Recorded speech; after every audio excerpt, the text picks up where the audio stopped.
Remember shame? You know, that feeling you get when you do or say something you shouldn't have? Where did it go?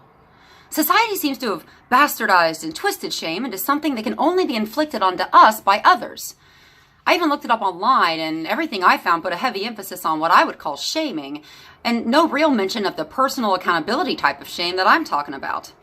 Thankfully, I still have a few books lying around, and I was able to find an accurate definition in a 2004 Webster's Dictionary. It says that shame is a painful feeling of having lost the respect of all others because of the improper behavior, incompetence, etc. of oneself. Bingo.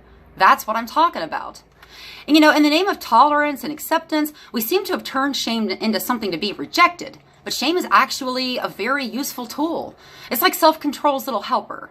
Just ask any addict with clean time. It can deter us from doing things that can bring harm upon ourselves or others, and it can prevent us from repeating behaviors that have caused us to feel ashamed in the past. It's like our little insurance policy against complete self-destruction. It can even help us govern our thoughts. Shame is the reason that I don't go out in public in my pajamas. It's also the reason why when I'm driving and someone's riding my butt, I don't slam on the brakes to teach them a lesson. And there are many examples that I could give you of people I observe on a daily basis who are extremely shame deficient. But you and I both know that if I did, this video would disappear faster than modesty at a women's march. Which brings me to my next point. Self-awareness is kind of a byproduct of shame, and it seems to be bordering on extinction lately. Just look at your selection of gifts. Yes, I said gifts. We don't give people birthday gifts, do we? But I digress. We have a menu of little videos of shame-deficient people to choose from to add a certain je ne sais quoi to our responses on social media. Shame is certainly in short supply.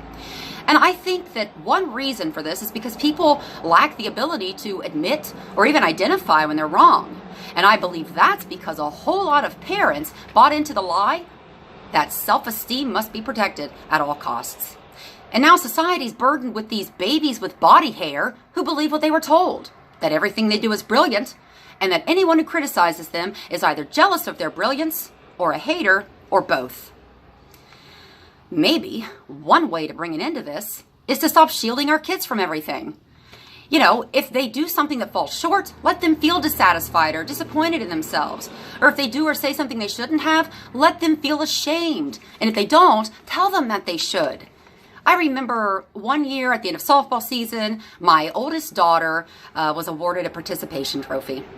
And I told her that next year I wanted her to earn a real trophy by being more aggressive and not staring off into space when she's in the outfield. And there's nothing wrong with that. Messages like that aren't destructive. They're the building blocks for a well-balanced human being. You know, the reality is there's probably not a whole lot that we can do to try to activate a healthy sense of shame in an adult. But for those of us who have it, we can try to ensure that future generations don't allow themselves to be photographed licking abortion cakes.